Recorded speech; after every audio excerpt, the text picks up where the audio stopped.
Next cell organelles are plastids, which are present in plant cells only.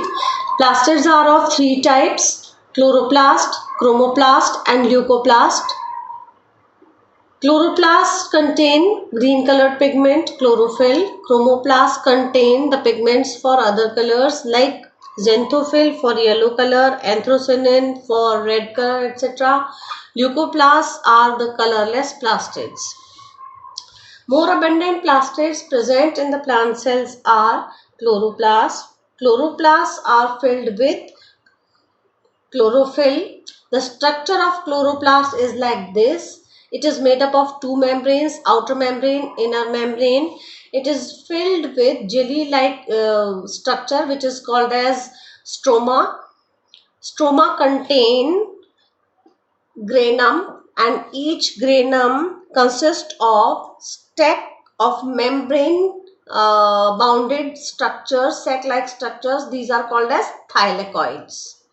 Thylakoids contain chlorophyll, and we can see the starch grain also present in chloroplast. The functions of plastids are: main function for the chloroplast is photosynthesis. Then leucoplast stores food and other substances. Chromoplasts provide different colors to the different parts of the plant, like it provide different colors to the flowers to attract the insects and help in pollination, and it provide colors to the fruits which help in seed dispersion. Next, cell organelle that are vacuoles. Vacuoles are smaller in animal cells and very few, and in plant cells vacuoles are larger. Vacuoles are filled with the fluid which is called as cell sap.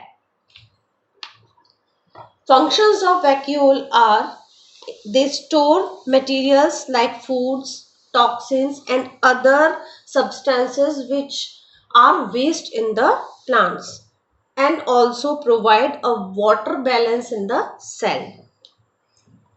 Now we can differentiate between animal and plant cells.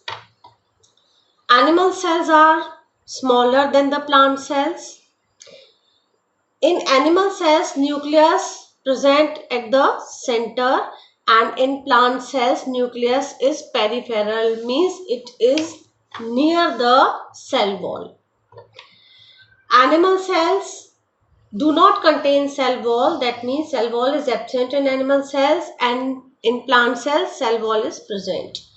Again, plastids are also absent in animal cell and plastids are present in plant cells. Centrosomes present in animal cells. These are the structures which help in cell division in animal cells. In plant cells, centrosomes are absent. The function of centrosome in plant cell is done with the help of the structures which are called as polar caps. Vacuoles are absent or very few in animal cells and they are smaller. In plant cells, vacuoles are larger than the animal cells.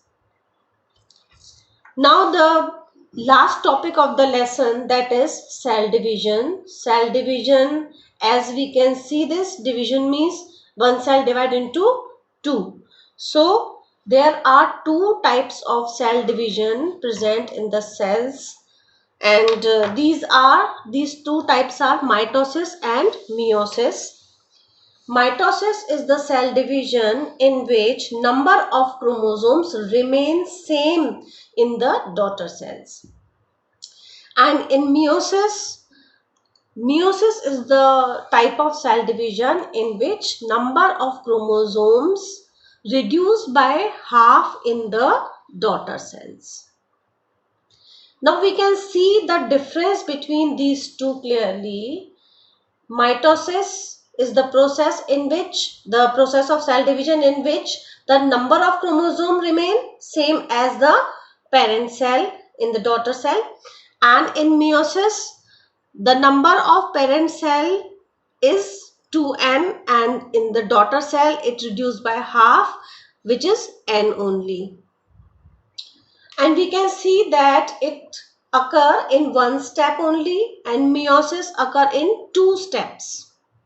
The number of daughter cells in mitosis is 2 only, and number of daughter cells in meiosis is 4. Mitosis causes growth in the organisms, and meiosis causes formation of gametes in the organisms.